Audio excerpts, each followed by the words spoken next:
If you own or fly a low-wing Piper, you're going to want to watch this. We're talking with Bill Goebel today in the hangar.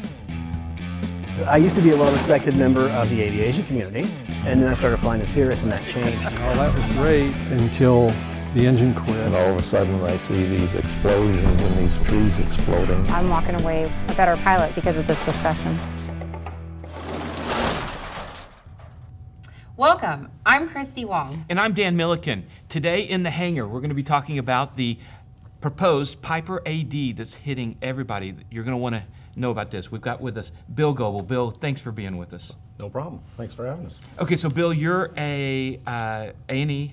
A&E. You're dating yourself, young man. Yeah, I know. An AMP-IA. So Right. tell us a little bit about yourself.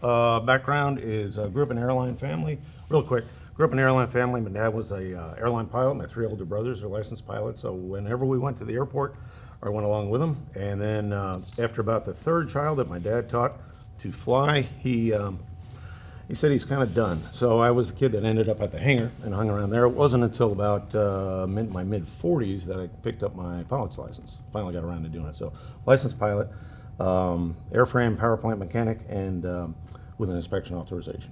Okay. So, and a few other things, but we'll talk about that later. So some of this stuff is kind of familiar to me, so to speak.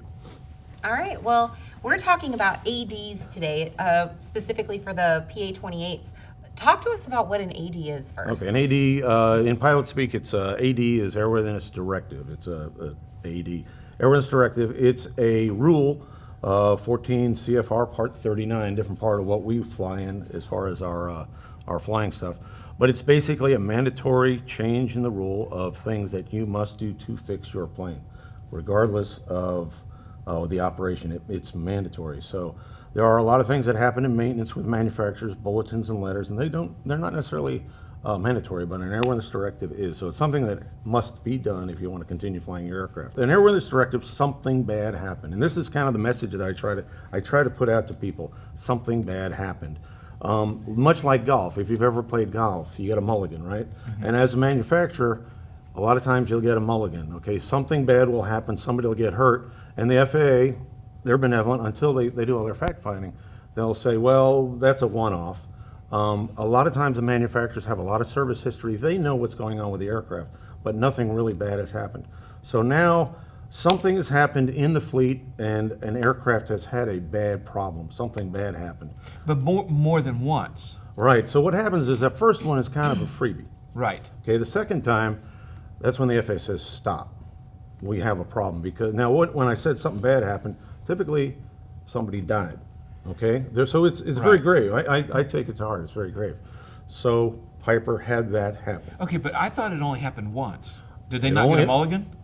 That was kind of their mulligan, but because it was a fatal, they had a wing come off, and this Right. back in the 80s. So, and for our audience, let's let them know, what are we talking about? Yeah, the problem right here is there is a Wingspar issue on the lower cap of the Wingspar. Right. That cracked, and when the crack happened, it ended up breaking the entire Wingspar. The wing came off. And that was in April of 2018. 2018, an Embry-Riddle aircraft with a DPE and a student going for their ride out of Daytona Beach. And a commercial student, so it wasn't Commercial like a student who wasn't Right. licensed to fly. He was a very advanced student. Right, and again, the school's using the arrows for their commercial, their work. So, very bad thing. Aircraft it was high time, it was maintained, it was its entire life, it lived in a flight school 141 with 100-hour inspection environment, and every hour was getting landings and takeoffs and a lot of high, we'll call it damaging loads, but higher loads, we'll call it severe duty. Like high impact loads. Yeah, but basically not going to see grandma, not going to get a hamburger. It's really working. The aircraft is in the high utility there. So what had happened there, very similar to what had happened back in the 80s on the first arrow. So this is the second deal. FAA went down, NTSB went down with FAA assistance and Piper assistance. They investigated it. And out of any bad story, we hope there's good news. The good news is they're able to gain a lot of the specimens, the damaged area, and find out where the problem started. Okay, so on a wing, and what I'll do is, let me show you my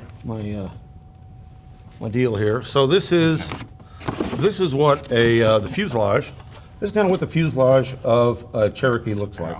And we'll try to, yeah, actually, let me have this side. Okay, so this is kind of what it looks like inside the fuselage. This is the outer skin. Well, assuming we're, Dan, you're over at the front of the airplane, Dan, and Christy at the front of the airplane where the engine is. The pilot, if you've ever been in a Cherokee, this is right over your back seat, right? Okay. And the pilot sits up here. So we're looking forward. This is the side skin and the belly. Okay, so it's just basically a big aluminum box, extruded box, built-up structure. And then what happens is the wing comes in, Okay. and all it does is slide in the side of the fuselage and gets bolted. And then on this, Okay, yeah, let's show that to yeah. the camera here. So what we have here is we have 8 bolts on the top, 10 bolts on the bottom, and it bolts it in. That's pretty simple stuff, okay? Now, when we look at it, there's 8 bolts on the top, 10 on the bottom, because on the bottom, more loads, okay? It's not an aerobatic airplane, so that's the way it's designed. It's been that way since the 1960s when it was originally designed. So that's pretty much the concept. Now, this is the problem. What we'll do is we'll take the wing out here. Okay, now where the accident aircraft occurred, or the issue on the accident aircraft is right here. You see the outer bolts. Let's bring that up Yeah, here. bring it up where we can see it. Right where these outer bolts, this is the outside, inside of the plane here, outside here. Where that happened, we're going to put a little line across. Right there on the bottom of that spar. That's where the accident, the Daytona Beach accident, occurred. Okay. This is the problem. So now you want to inspect your aircraft, right? You want to make sure that doesn't happen. Well, now what we do is we bolt this into the aircraft. Okay, we're going to slide it in here. I've got a little mark. Okay, now Christy, you tell me how easy it is to inspect. Yeah, it's not. Exactly. You can't see it. Okay, so now, then the reason is we slide it out. You can see where the crack happened. So can you inspect that in the aircraft? Only if you pull it out. That's Let one it way. bolt That's it. one way. Unbelt the wing and remove it. So we're going to get rid of that for just a second. Now, we go and look at where the actual, and you hold that up because I'm terrible at things such as that. Where it actually happened was where the crack started. This is the bottom spar cap. This is a bolt hole, and this is a bolt hole. Now, we talk about fatigue, and this is a fatigue failure. Now, when everyone's had a paper clip, you bend it 4 or 5 times and it breaks, right? Mm-hmm. Well, that's because you're exceeding the fatigue allowables of the material. If you hold it just a piece of paper, it'll last forever. But if you exceed the fatigue allowables, it will crack, and break off. Where did the crack start? At the edge of the hole, right? So what Piper and the FAA in this proposed airworthiness directive is going to want you to do is they're going to want you to take out the outermost. They're going to want you to take out the outermost bolt holes or bolts. Okay, this is the initial one. Take those 2 out. Push the bolts out only on the bottom, where this aircraft had an issue, and then they're going to want you to have an eddy current, non-destructive technician go in there and actually look for cracks. So for your aircraft, you're not pulling wings off. Okay. Okay, and you have what? I have a Warrior, which is a Piper PA-28-161. So it's not an Arrow, but it's part of that Right, PA-28 and family.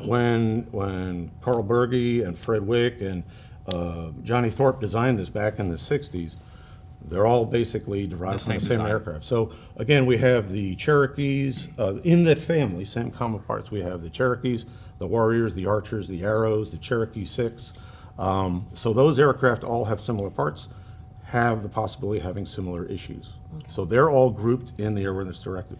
They were grouped in the prior service bulletin from the 90s and prior service bulletin from the 80s, where they actually had to pull the wings. And So they whatnot. actually had one previously. There was an AD that was issued, my understanding, because there was an accident that happened back, I think, in the 80s. Right. But they wound up rescinding that They AD. rescinded it.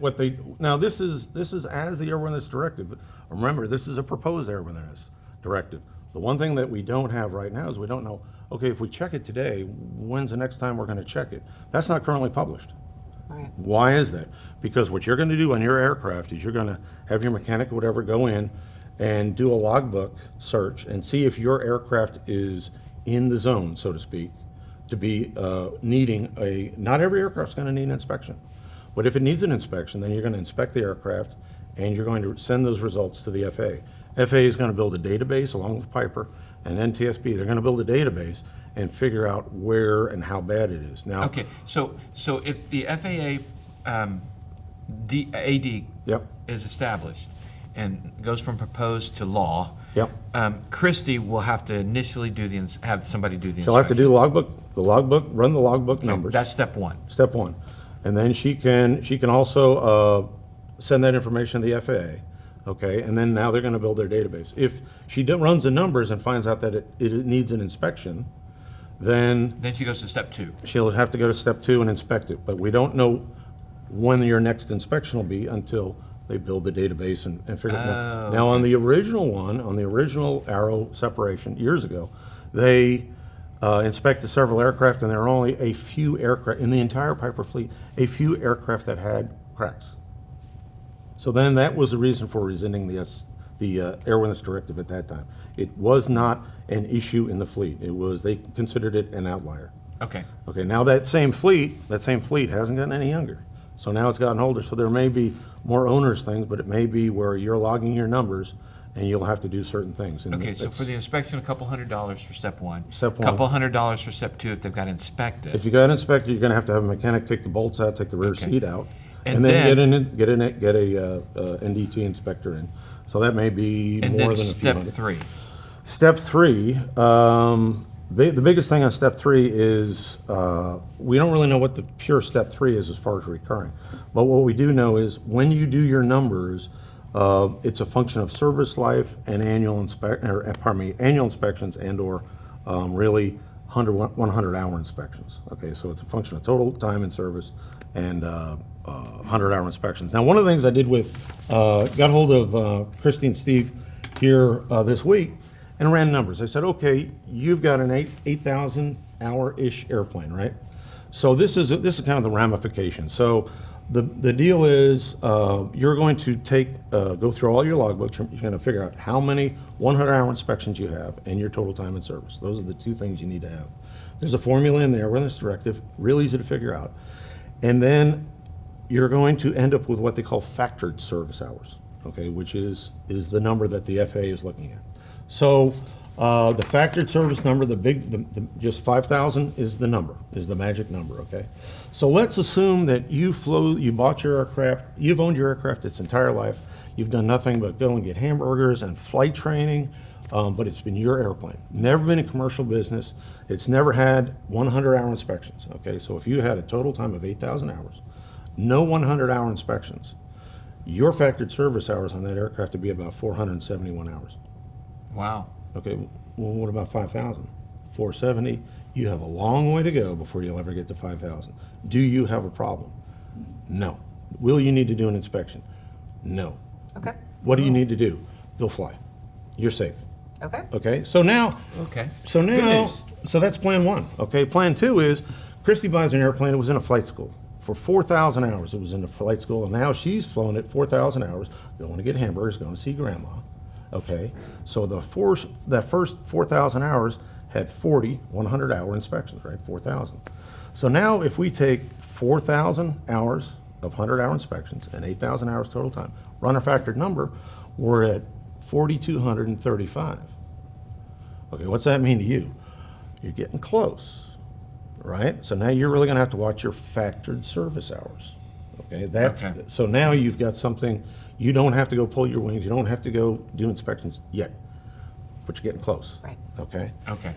Scenario number three. Christy has her flight school. She's owned this airplane for 8,000 hours. Every 100 hours, it gets a check. Okay, boom, just like religion. So at 8,000 hours with 80 annual inspections, factored service hours is 8,000. So she's due. She's due, she's down. Okay, when the AD comes out, you're down.